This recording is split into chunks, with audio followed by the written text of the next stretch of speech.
सुरेन्द्रे च कौशिके पाद संस्पृशि निर्विशेष मनस्काय श्री वीरस्वामिने नमः। आरहत वाङ्मय में कहा गया है, को होय माणोय अणिगहीया मायाय लोभोय पवड्ढमाना चत्तारि कशिणा कसाया सिंचन्ति मूला इम पुनर्भवस्य। जैन दर्शन के अनेक सिद्धांत हैं। आत्मवाद एक महत्वपूर्ण सिद्धांत है।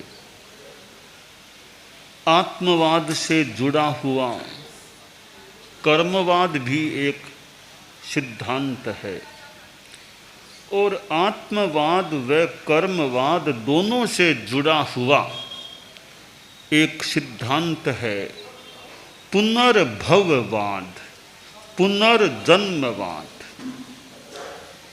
कि आत्मा है वह शाश्वत है, इटर्नल है। आत्मा कभी मरती नहीं, आत्मा को कोई मार नहीं सकता। शरीर का नाश होता है, स्थूल शरीर जीर्ण शीर्ण भी हो सकता है, कभी नष्ट भी हो जाता है, परंतु ज्योतिर्मय आत्मा जो अभी कर्मों से आवृत है वह भी कभी मरती नहीं। सिद्धों की आत्मा तो पूर्णतया विशुद्ध है, वह तो मरती ही नहीं। पर यह संसारी अवस्था वाली आत्मा भी अमर है, कभी मरती नहीं। मरती नहीं तब पुनर्भव की बात हो सकती है। अगर आत्मा मरने वाली होती, शरीर के साथ आत्मा भी अगर मरती है तो पुनर्जन्म का सिद्धांत संभवतः बैठता नहीं। क्योंकि कोई स्थायी हो तो वह नए नए रूप में परिवर्तित हो तो ही पुनर्जन्म की बात हो सकती है।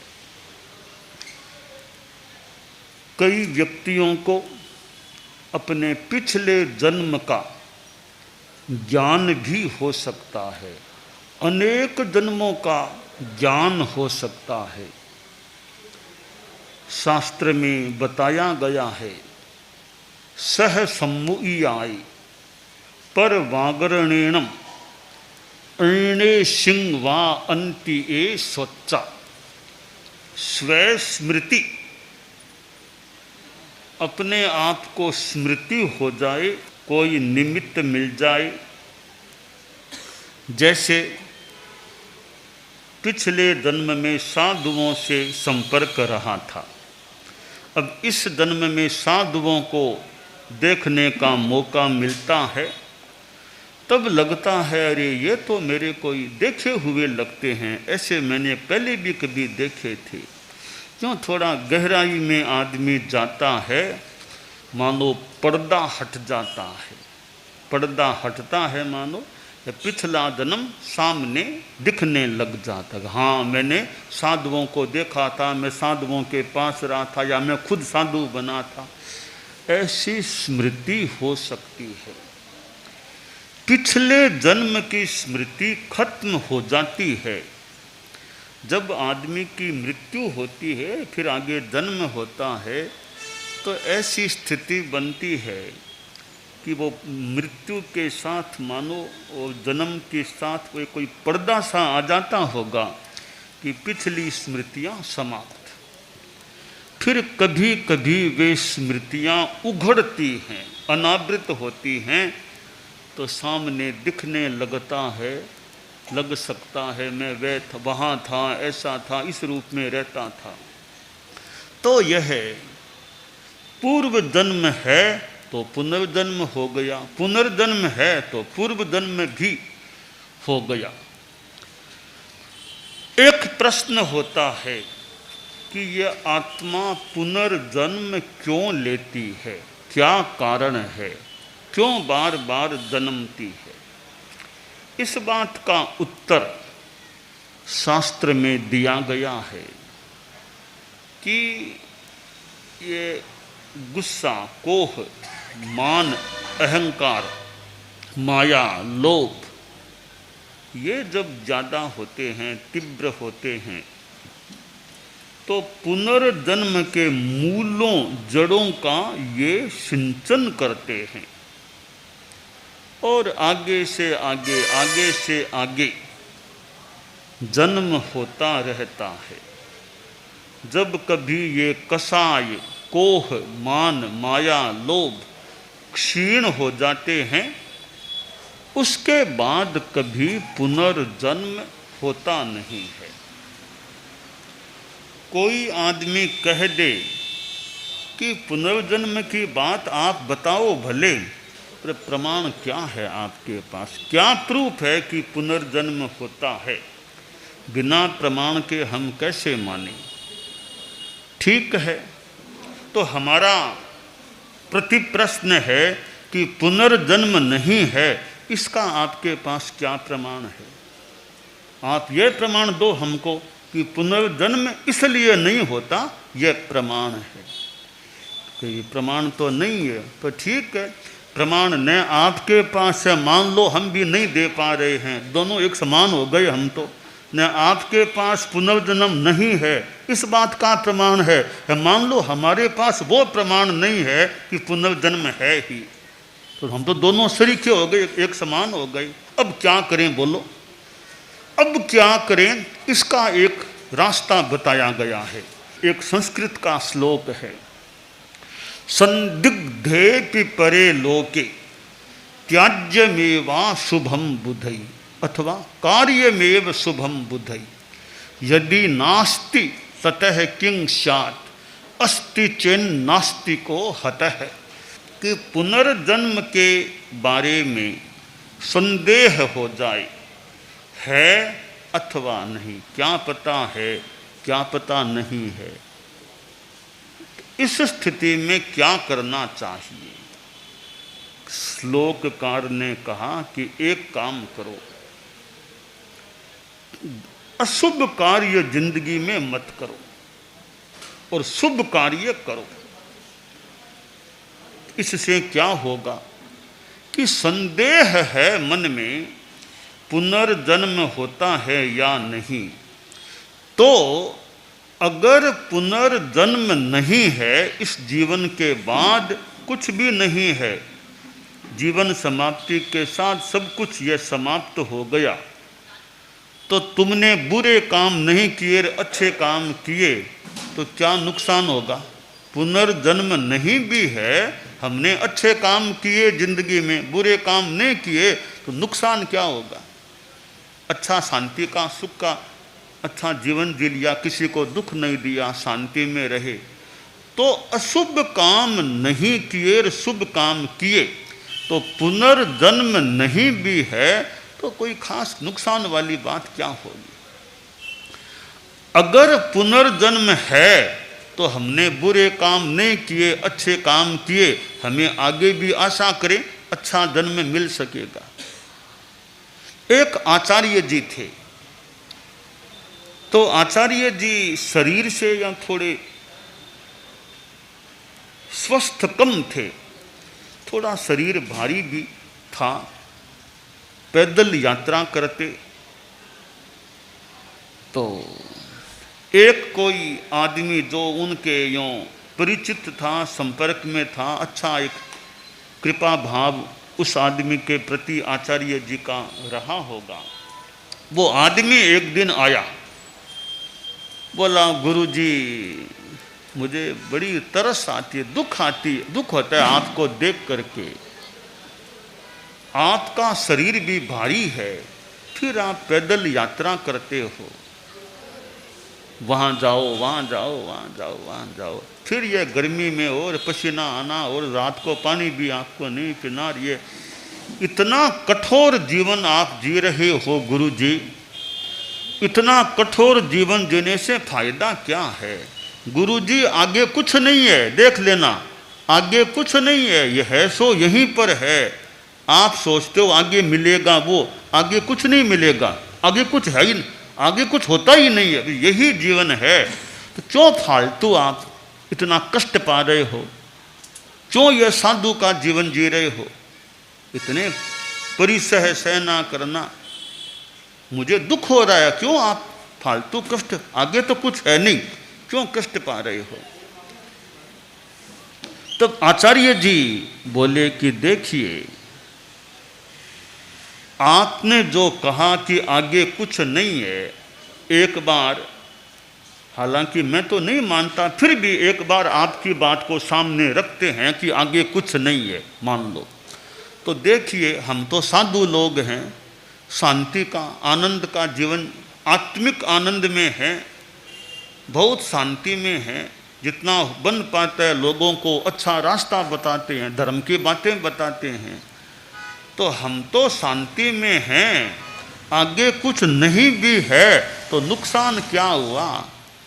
आप लोग भी तो जीवन जी रहे हो, आपके भी तो समस्याएं आती होंगी, कष्ट परिवार में आते होंगे, तो कष्ट तो आपके भी आते। तो हम तो ने परिवार का नाता छोड़ दिया, अब हमें तो चिंता नहीं, घर में किसकी शादी होने वाली है, कौन बच्चा जन्मा है, क्या नामकरण करना, हमें तो कोई चिंता नहीं है।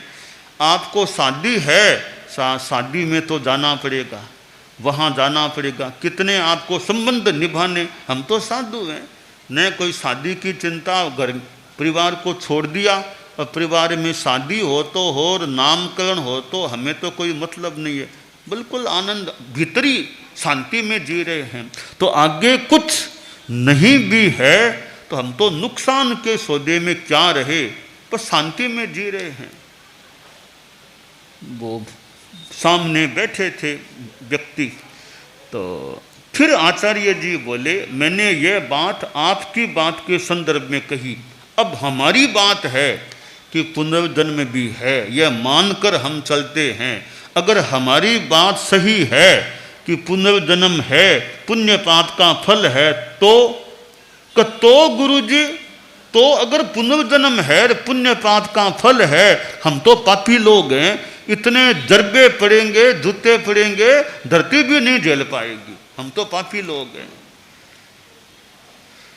तो पुनर्जन्म है तो भी धर्म करना अच्छा है, पाप नहीं करना ठीक है। पुनर्जन्म नहीं है तो भी धर्म किया, अच्छा जीवन जिया, क्या खास नुकसान की बात हुई? इसलिए एक सुंदर समाधान है। कोई आदमी सोचे भाई क्या पता आगे कुछ है कि नहीं, ये बातें तो बहुत है, स्वर्ग है, नरक है, वो है, पुण्य पाप का फल है, मोक्ष है, पर किसने देखा मोक्ष, किसने देखा स्वर्ग, किसने देखा नरक, किसने देखा पुनर्जन्म? कैसे मान लें? तो भी कैसे मान लें? तो पुनर्जन्म नहीं है, स्वर्ग नरक नहीं है, यह भी कैसे मान लें? नहीं है, नहीं को भी कैसे मान लें? इसलिए सुंदर उपाय है, पुनर्जन्म है तो ठीक, नहीं है तो ठीक, अच्छे रास्ते पर चलो, धर्म के रास्ते पर चलो, पाप मत करो, शांति में रहो, अच्छा जीवन जियो अपना। तो यह पुनर्भववाद, आत्मा अगला जन्म लेती है, यह जो सिद्धांत है, इसको मान करके ही चलना चाहिए कि पुनर्जन्म है। इस अवधारणा के आधार पर हमें जीवन अच्छा जीना चाहिए। नास्तिक विचारधारा का एक चिंतन रहा कि यावत् जीवेत सुखम जीवेत, ऋणम कृत्वा घृतम पिबेत, भस्मीभूतस्य देहस्य पुनरागमनम कुतः। नास्तिक विचार चार्वाक दर्शन में आता है कि जब तक जियो सुख से जियो, कर्जा करके भी घी खरीदो और घी पियो, घी खाओ खूब, अच्छा मौज का जीवन जियो। हालांकि ज़्यादा घी खाने से कहीं हार्ट की और की थोड़ा कोलेस्ट्रॉल ज़्यादा है तो घी हो तो फिर खाने में ध्यान नहीं रखना ठीक है, परंतु फिर भी सा जवानी है, सब ठीक है कि खूब पुराने ज़माने की बात होगी भी खूब घी पियो, घी खाओ। आजकल तो पता नहीं लोग भी घी खाना कितना पसंद करते हैं कि नहीं करते हैं। भी कोलेस्ट्रॉल कितने और देख लो, टेबलेट लो, डॉक्टर कह दे चिकनाई ज़्यादा मत खाओ, ज़्यादा घी मत खाओ, ध्यान रखो, तो फिर आदमी ज़्यादा नहीं भी खाए। और कई बार ये हार्ट कोलेस्ट्रॉल बढ़ना और करना, वो आजकल टेस्टिंग और होती है, इतने कोलेस्ट्रॉल हो गए, यह हो गया, तो ध्यान रखो। और फिर परिवार की हिस्ट्री, आनुवंशिकता में कि पिताजी के भी हार्ट की ट्रबल थी, माँ के भी, फिर बड़े भाई जी की भी हो गई, तो भी ध्यान रखो हार्ट का, और का कहीं सावधानी रखो। तो ये हेरिडिटी और कई चीज़ें, तो खैर फिर भी घी खाने की बात कही गई है कि क्यों कि भस्मीभूतस्य देहस्य, शरीर को जला देंगे मृत्यु के बाद, फिर आगे कुछ नहीं है, आगे पुनर्जन्म जैसी कोई बात नहीं है।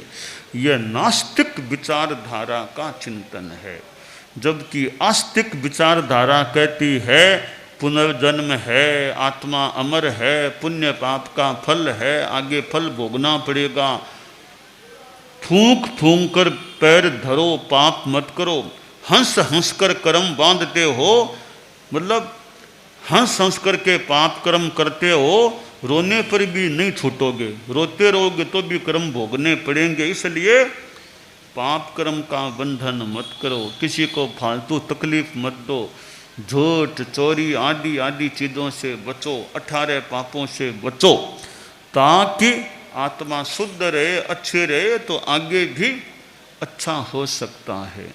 कोई आदमी सोचे, जैसा कि शास्त्र में है कि हत्था गया इमे कामा कालिया जे अना गया, को जानई परे लोए अथिवा नथिवा पुनो। शास्त्र में भी यह बात कही गई है कि आदमी सोच लेता है कि वर्तमान के भोग तो हाथ में आए हुए हैं, अब अगले जन्म में क्या पता क्या होगा और क्या नहीं मिलेगा, इसलिए कौन जानता है परलोक है या नहीं है। यह बात शास्त्र में भी अभी लोग सोचते हैं, अभी कौन जानता है परलोक है या नहीं। जनेन सद्यम होखा में, कभी सबका होगा सो मेरा हो जाएगा, डरना क्या, आपने खूब आराम का जीवन जियो, सबके साथ मैं हूँ, इतने लोग जी रहे हैं पाप करते हैं, तो उनका होगा वो मेरा होगा, तो मेरा अकेले का तो कोई होगा नहीं, होगा तो सबका ही होगा, तो डरना क्या, खूब गृहस्थ में खूब सब अच्छे बुरे सब खोटे खरे काम करते रहो।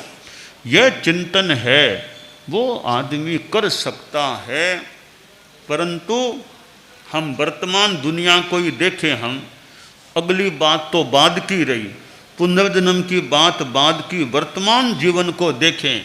कोई बीमार पड़े हैं, कोई घर में बेड पर पड़े हैं, कई बरस हो गए, लकवा हो गया, बेड पर हैं, और कईयों के कोई तकलीफ है, किसी के किडनी खराब हो रही, किसी के कुछ खराब हो रहा है, कोई बच्चा मेंटली अविकसित है, और किसी को लोग अपमानित करते हैं। तो ये स्थितियाँ क्यों बन रही है? कोई बीमार है तो क्यों रह रहा है, कोई मेंटली बच्चा अविकसित क्यों हो गया, इसका हम अनुमान लगाएं। कोई पीछे के कर्म फल भोग रहा होगा, तब छोटा बच्चा इतना मेंटली रिटार्डेड, इतना अविकसित रह गया, बुद्धि नहीं, समझता नहीं, लोटपोट सा है, दूसरे खाना खिलाओ, दूसरे कुछ करो, सेवा करो, तो पिछले कोई कर्म किए हुए होंगे, आशा करें, कल्पना करें, तब ये फल भोग रहे हैं। कई बच्चे बड़े तीक्ष्ण बुद्धि वाले,